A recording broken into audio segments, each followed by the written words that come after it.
Hi, my name is Dr. Scott Young, and we're here with Dr. Laura Mount, and we're going to do our Audiology debate series. So you're entering the debate series, out of sight or in sight and in mind.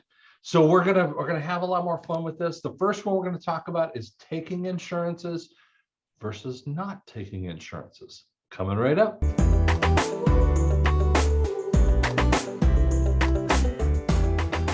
Okay, so as we push on this, I'm going to take the taking the insurances, and you're going to do the not taking the insurances, right? On that, okay. Correct. Mm-hmm. So jump in. I'll let you start it up with that too. Okay, so I think because I'm in a city right now with 2.2 million people, and we actually have a large need for audiologists, and we just for per capita of how many patients we have, we don't have enough audiologists around as it goes anyways. So what I've noticed is that because I split my time in between here in California, the amount of time that I have is very, very limited. And then when we started kind of dealing with all these different insurance plans, because there's so many different industries in Las Vegas alone, we just realized that some of these plans are just not worth taking, and it's not a good value of my time. And so when you start adding in all the things of what it costs to bill, what it costs to follow up on these claims, the man per hour, and the actual revenue that I'm spending in the office itself, I've kind of got to the point where I realize that there are always people that are willing to want quality service and concierge level of service, and that we don't have to be all things to all patients. And, depending on this market and depending on the market that you want to be in, if I was in a different market, I would probably approach it a different way. But considering where I'm at right now with my lack of time, and we really are like, I have so many hours a week that I can dedicate to patients, that it is really not my best interest in a lot of these cases to take insurance because it's not worth my time. Right. So that's a great intro because, I'm thinking that same way with that too. Mm-hmm. And so we'll kind of go the opposite direction. And again, it's different on each place. So I'm just looking at my notes here. So it does, taking an insurance companies. So when you accept those insurances, it provides for the patient flow to the office. You have, what you as the primary or only provider, we have 3, 4 with us with that. And so it does increase that flow issue that kind of comes up for us. But, one of the major issues, and I'm going to make a plug here, a huge plug, but, lots of companies decide to hire in-house. And I'm going to bring up something a little bit later about the in-house processing issue with that too. But we have chosen not to do that. We actually use an outside outsourced company. It's called Rapid Care Solutions. They actually understand cycle, and they can understand the other ones too. But what they're doing is they'll go on, and when we send them the 1500 form, they go off and fight the insurance bill, and they figure out stuff. But they also help with getting credentialed. When we have a new audiologist got credentialed in there, and they do all the legwork, and it takes us a huge amount of time off of our plate with that too. So that is some cool things, but I think Rapid Care Solutions is an excellent answer with that too. It also keeps money in the pipeline, and it is a mentality with that too. And I actually have this thing open open invoice report, and I'm looking at this thing, and these are insurances that we're still looking for. Now some of them, patient hasn't been fitted yet, it's fine, and we're looking for those things that are outside of the 60 90 days, but it does kind of keep it in the pipeline. So even if your sales are a little bit low on that month, you're looking backward in those other months, and you start seeing checks showing up in the door. So that does help you in many ways, but you always have to keep that thing going on the pipeline. More insurances than ever before are picking up this, and I know you've noticed that too. You know, I mean, and used to be like they were dropping insurances like flies. And then Mhm. now insurances are getting added, and because there's more concierge kind of service points Mhm. for the insurances. So then they have these really significant hearing aid benefits. We're not talking about ones that, and I guess we could kind of name that a little bit, but we're Mhm. not really talking about the hearing and just doing a hearing test for billing. We're talking more about, the hearing aid kind of focus that when you do that. It doesn't mean that, Dr. Laura doesn't, she can explain that a little bit, but Mhm. I think really the big key is those really significant numbers with that too. One thing that we have to do, and we can kind of talk a little bit more about this, is we have to pre-authorize this stuff. I mean, we have to fully detail that puppy out. And so we actually have some ways of handling that to make sure we know before that patient jumps into a contract, they're not set with a bill that they didn't know about with that too. Mhm. So those are some of those kind of considerations that you kind of look at with that too. So, how would you kind of take that direction and say, what problems, you might find in the taking the insurance area? Well, as far as like, I think too, it's just because a lot of insurance is just when you're calling in between in network and out of network, and they're like, it's a certain percentage of the contract rate, but a lot of times you don't even know what your contract rate is. And there's so much Yep. ambiguity. And so I think too, and we've all been in that situation where we've been told a set of hearing aids gets paid for, they have a maximum benefit, you bill it. Because in a lot of cases, in certain insurances, you can't bill until you fit. Right. And so you're fitting and you're on the hook for the cost of goods, and sometimes the insurance plans can take 3 months, Sure. 4 months, 6 months, and all of a sudden and then you'll get reimbursement back. And depending on how the contract's written, sometimes it's like if you don't have an ABN signed, where Yeah. it's like and it's like, and it didn't even cover the cost of goods. And so, or, the patient's not covered and you can't return the hearing aids for credit. And so it's not, and I think it's like, and I think the thing is, it's not that some of these cases too is people can actually submit to insurance on their own. So there's nothing stopping me from filling out the entire HICVA form, giving them the service codes, the dates, and then having them pay up front, and then them submitting for reimbursement. Right. And then, too, and we're talking kind of right now in a bundled model approach for hearing aids, Sure. which it does work for insurances. But in those cases that people are unbundled, where they itemize everything out, that's a much different story with how you build insurances, if that's even possible. Right. And then you also have certain things like too, is like me, I don't just do hearing aids. I do a lot of nexus evaluations. I know Right. that people have, I do tinnitus and different things like that. I know there are a lot of people that do auditory processing, Yep. and they can't. If you're in network or even out of network with insurances, you don't even cover your time Right. because the Right. reimbursement is so low. And so it's, you got to have to think about kind of what practice you are and kind of what area you're in and what the different insurances are, and if it actually behooves you to take it or not. And in my particular case where I'm at right now, that's what we're kind of ruling, out. It's like certain Boy, insurance that's a good plans, no point. problem. Right. Certain ones, no problem, we can do. The others, we're just kind of like, I'm not going to contract with because I Yep. can't. It's just not worth my time, and it's not worth, the demand for my services right now is so high because I have such limited time as it is. We just felt that my time is best spent elsewhere. Right. And I think that is a powerful point with that too. So I'm just turning off something here. Um, I think that's a powerful point. And I mean, it is something you have to navigate. I mean, Mhm. literally, we have this conversation with patients. They give the insurance card over, we scan that in, and we're high tech on everything and scanning that stuff. So we know what it is. And we have to actually put like the Medicare on top and then the supplement, or whichever one goes first or whatever their situations, right? So that we kind of know which one's primary and which is supplemental. The second thing that we do is that our front office person actually is on the phone.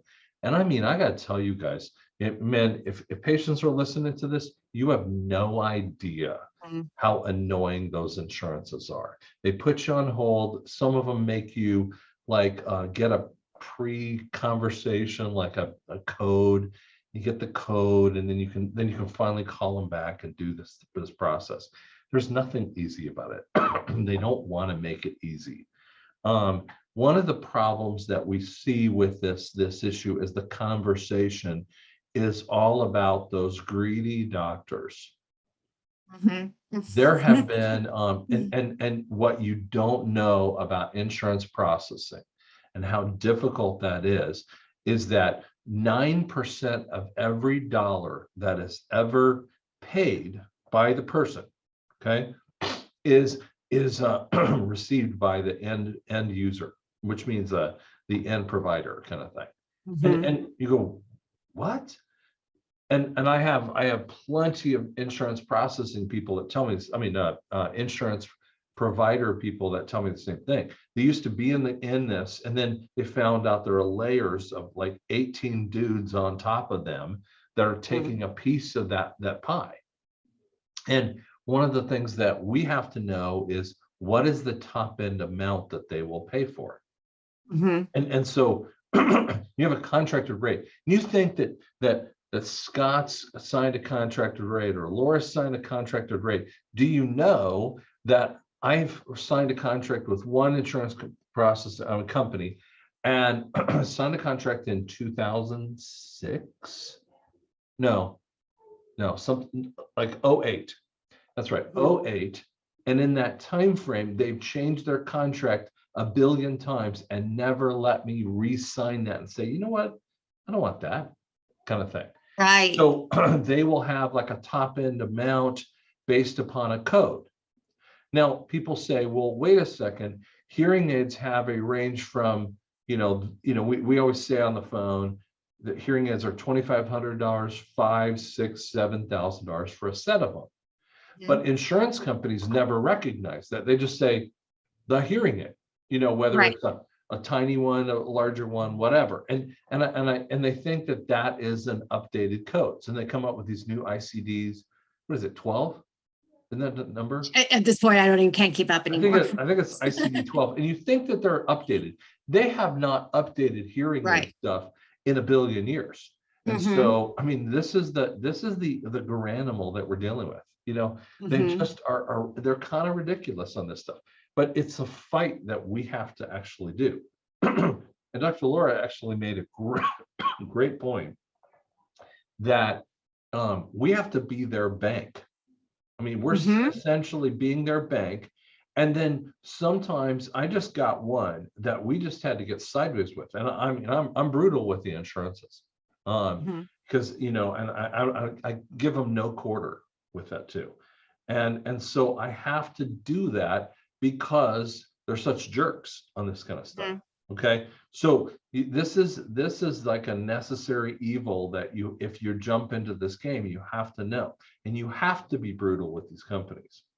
Um, I think one of the things that happens to patients is that they'll have a top end amount, like they're going to pay $5,000, and then they have a certain amount of the deductible and a certain amount of something Mhm. else, and 80% with $1,000 deductible or whatever, and you have to understand it. Mhm. If you don't understand them, we nail them to the wall too. We actually get all of the codes out. So this is a recommendation to you. We will actually ask a reference code and we will nail them to the wall when we call them back. And that actually helps us. We upload that information, the date, time, everything else. So it's that way of doing this because they're just, I mean, sorry, but they're piss ants on this stuff. And They and are. and they're difficult with that kind of thing. And that is, you might think, wait, is Scott's trying to like recommend I shouldn't, go with insurances? And the answer is it's the animal. I mean, Mhm. there are positive and negatives in every circumstance. And that's kind of the point of this debate. We're not really Mhm. debating in a bad way. We don't flick things at each other, but it's that kind of thing. We've got to Mhm. have these really open conversations with that too.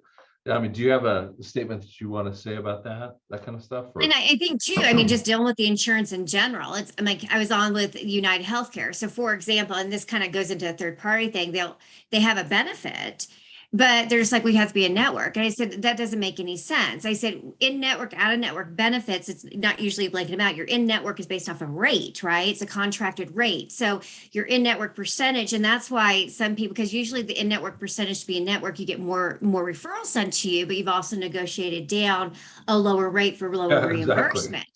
Yeah. So I'm on the phone back and forth with this particular, they said, well, no, you have to go to a third, they have to go, you're not contracted. I said, it's a benefit. I said, regardless, I said, this is not a contracted rate. This is a flat benefit. So it shouldn't matter if you're going to pay it, you're going to pay it. It doesn't matter on the negotiated rate ahead of time. But Right. you can't get people that can even answer that question. Yeah. And so some of the stuff that you don't even know if it's how it's even legal that they're doing, because it's like, I have one company right here that's self-referring to their own clinic. And I'm like, and I won't participate because in network means being part of that third party group, which is a whole Yep. different game, and I'm like, but it's a benefit, it's a flat rate, so it shouldn't matter, or a network versus out of network is not based off a percentage, it's based Yep. off a flat rate. And trying to even get to, and like I said, I called, I hammered this, they have no clue. The people Right. that you're talking to, the majority of the people, and they're answering the phone after you go through all the different prompts, get guided into different, they pass you on, and they still don't have the answers. And so it's just basically, do you continue to play the game and get, back and Yep. forth and play these circles, or you just kind of say, I'm done, throw up my hands, I'm not going to deal with it. And that's kind of where I'm at with some of these things. It's like, I don't have time to sit there and try to play these games with people to try to figure out if we can get the actual rate done, given to them. And that is a valid point. I mean, and that's Mhm. something, see, when we talk about this, she just made a hellaciously valid point. And we've got to look at those points and say, wait, what do I want to do? You can't operate with fear with this. Okay. This is not about Right. a fear point. This is about what your clinic's going to be and how you're going to handle this. Because I always say it this way, 2 years ago, I had a very major event, right before COVID kind of thing, in my own personal life that, I was basically given a DNR statement, that I was psychotic and having a severe stroke, and walked out of the ICU in 3 days. So it's a miracle healing kind of event with that too. I have a book on my drscottyoung.com if you want to see about a miracle healing. But let me tell you a fascinating statement that relates to that. So I'm very worried about the insurance, right? So I had kind of a major medical, thing with a pretty darn big, deductible. So I get home one day, and this is very shortly after, and I looked at the bill for a second, and it was Mhm. 142,000, and I'm about ready to puke in the trash can. Yeah. And I'm just like, and then I had to breathe a little bit, and then I kind of just backed off and I said, wait a second, what? And then I looked at it. They charged 142,000. They negotiated it down to 25. They paid 23. I had like 1370 I had to pay. Mhm. Now, here's the thing that we have conversations about. and a lot of the audiology groups have this problem. How much was the charge that it should be used for that circumstance? So Actual charge. what was Right. so the actual charge is 442,000. But if they don't do 142,000, they don't even get 25, right? In that circumstance. And and you're going, so what was, what was the real amount? And one of the things I had to really liberate my mind, because I had thought, okay, you bill, you would, in this state, in my ICU circumstance, you should bill for 25 because it should be 25 means I'll get 25, right? And yet they don't operate this way. No, they don't. Operate otherworld kind of stuff. And what we have to see is it's a monopoly game. So Correct. you don't want to play Monopoly with me because I'm brutal. And I mean, I kid you not.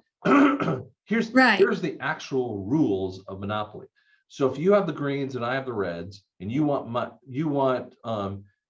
the greens, right? So I want your green.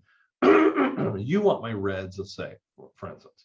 And you're trying to get this, and I'm going, oh crud, man, if I give you my little green to let you have a full boat over there, it says, sorry,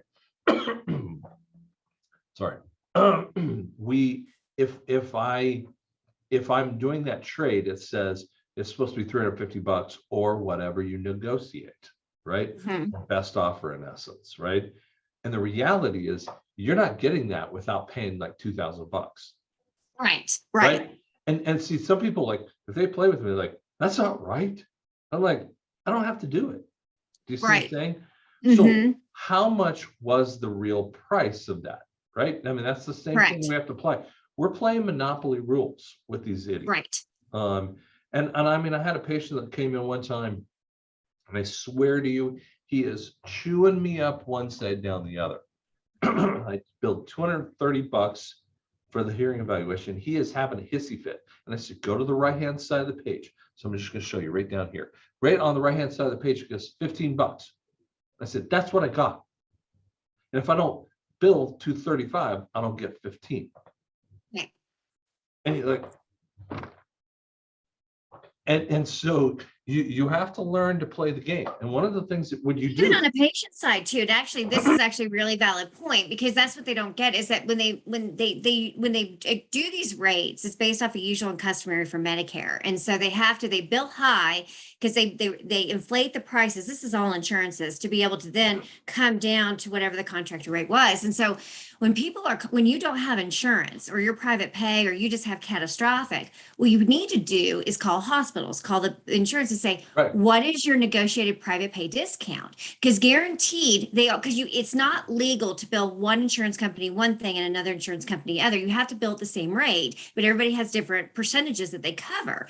So when you ask a doctor's office what is their rate for that code, they're going to give you what they bill the insurance. So all you need to do is ask, what is the private pay discount? And chances are, even at the hospital, they're going to drop it by 50%.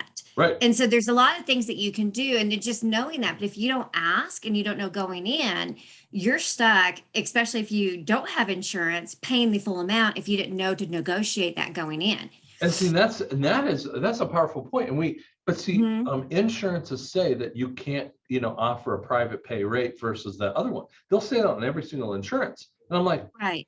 but they know dang well, see that they know this is monopoly and they're trying to screw the provider, Right. and we Hmm. have this problem all the time. So and you go, well, geez, man, you're like convincing me not to do this. Here's the thing, depending upon the placement and the practice point, I think it's worthwhile with that too. Absolutely. It Absolutely. can And it depends on your market, because I Right. know, because I practice all over the United States. I could not do what I'm doing in Vegas in Gunnersville, Alabama. Not going Right. to happen. And I mean, and we're right at, and Huntsville was north of us 45 minutes. We had a lot of federal Blue Cross Blue Shield. I'm not going to not take that. Yeah. You know what I'm saying? So Yeah. it is, you really have to look at your area, look at your market, and look where the bulk of insurance from. And also another really interesting thing about Alabama, significantly easier for us. 90% of the entire state was Blue Cross Blue Shield. We had one insurance company we really had to work with. The rest of them were subsidiaries, but it was I'd say 80-90% were all Blue Cross Blue Shield. They had the monopoly in Alabama. So like I Right. said, it was one insurance company. Right. We could not, you know what I'm saying? But it was only one that we had to navigate around, as compared to Vegas, where we have all these different plans all Right. over. And it's just, like I said, it's gotten so much of a headache in certain cases that there's definitely ones we'll do, and there's other ones we're just not going to be a part of. Right. And I think that's the key element that you have to do Mhm. is you're going to pick and choose on some of those ones. But you cannot listen to those insurance companies. They don't Right. I mean they love to lie. And Well, frankly, they give you FOMO. It's that whole yeah, fear of missing out. You're going yeah, to lose all this, and yeah, so people sign up because they're afraid of the unknown and what they're not going to get. And I think that's how they get a lot of these people in. When a lot of times you get these patients anyway. yeah. You can and you cannot have fear with this stuff. Correct. You've got to handle this on the high road. Now, listen, there are people that do insurance fraud, and let me give you an example of insurance fraud. And this has happened, and it's happened all over America. But there's a big case that happened 4 or 5 years ago in Buffalo, where an Audible hearing aid dealer was charging $5,000 for getting ear molds. Oh my gosh. Oh yeah, this is a big deal. And then there Wow. was a Okay. place, there was a sporting like in-ear kind of things for, and it was this type of hearing aid device, online hearing aid device. And they were actually, and I turned them into Utah Attorney General. And they were having a hissy fit with me because what they were doing is telling people to put on their 1500 form, the HICFA form, to put on $5,000 for a device that if you bought private pay, was, $500 or whatever. Right. Well, that's called insurance fraud, because that is, the coding doesn't match up to that kind of The thing. usual and customary, correct. Right. And it's even more than the usual customary. It's really, it's not even the same Exponentially. thing, right? Right, exactly. So that's the stuff that we will never do. And we're having these same conversations because you know what, that guy at Buffalo got a $1.4 million suit against him. I promise you, he's wiped out. His business is gone. He loses his license and everything. I mean, it's an unpayable debt. And you have to be very careful with that. So we will not do insurance fraud. You cannot ask me to do that XYZ particular thing. But you still have to, so you have to be very careful with that. And we're having this conversation about over-the-counter hearing aids with us too. And if we do that kind of thing in the clinic, and you have to also be super careful with that. So we're going to check with Rapid Care Solutions on any kind of thing, and a new product that might come out, if that's something that we're going to dispense in the office in a particular way. We are going to dot our T's and dot our I's across our T's, because it's a different process. Exactly. And it's a whole different process with an OTC versus an actual hearing aid, because Right. they're two completely different entities. And you're 100% correct. And what you have to be and that is, I didn't even think about that, but that is something that we're going to have to be concerned with, is making sure that OTCs don't get billed like the usual and customary that a hearing aid would get billed at. 100% correct, because the process is, and that is too, is this, we dealt with that as well in Alabama. They were doing these masks with the Federal Blue Cross Blue Shield benefit. They had this one company that was doing, but they were billing not only for the hearing aids, they were billing all these, because they're the billing code itself. There's a billing code that is supposed to include everything, and then there's other codes they can use to itemize everything out, but they were doing both, so they were double dipping on the codes, and I don't know how they got away with it as long as they did, but that's what they were doing. And they were making gangbusters on what they were billing out, and that you can't do that either. Yeah, and I think that's a big issue. There are some things that the private practice audiologist can and cannot do, and yet there's also things that there are gray areas in there too. So realize there are gray areas that we have to operate in, but we want to be, we want to really knock away from insurance fraud. So we have to look at those things. And some people will go with Dr. Laura's thing. I'm not doing it. I'm not going to bill for that. And if you can do that, hey man, more power to you. Right. More power to you. There is nothing wrong with that. What I don't like is that people stand up in conventions and preach that as the answer for everyone. And both of us know that ain't happening, for a place in Tulsa, for instance, which you really shouldn't be getting away with that unless you have the concierge type of service that she's going with that too. So that's a whole different game in that way too. And this is a work in progress with that too. And I always kind of go back and people talk about ethics. Man, ethics are making sure that you bill for what you bill for. Okay, you did what you did. Okay, that's the key. But I always ask this question. And I mean, it's like I threw a match in a gaslit room, and I've done this in audiology places. So here's what I've said. So a Medicare situation for a person who's a cardiologist, he does heart surgery, whatever, he's doing a big old nasty one, and he bills Medicare. Patient only has Medicare.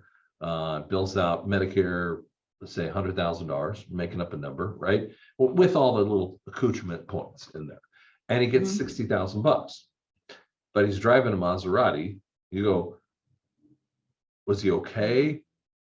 Was he okay with getting $60,000, What was the number that he really got? Was he okay with that? Did you know that kind of stuff? And see, when patients walk in and they think they understand this thing, because it should be a handshake kind of deal. I mean, it should be, Right. you want to pay $1,000, I'm going to do it for $1,000, right? It should be that way. It's not that way with insurances. Again, these people have the fiat type of responses, like a fiat currency in that way. It's like, what the heck is that number? You know, and they don't like to operate in that kind of realm, unfortunately.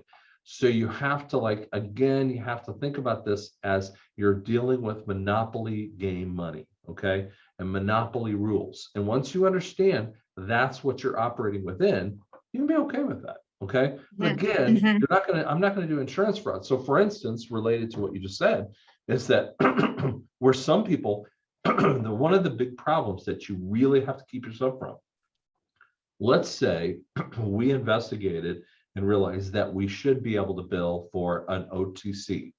That is not a self-fitted one, but we're going to do it in the office. It's done by the audiologist. There's a couple new ones that are coming out. And make up a number, let's say it's $1,000. Great. Because she just made this great comment. Blue Cross Blue Shield has a federal plan and it's $2,500 for a set of hearing aids. Do you bill $2,500 for the set of hearing aids? And the answer is absolutely not on that particular one, because what you've done is that should be for, you know, at least our lower end hearing aids of $2,500. But you're talking about an OTC that is a very separate item.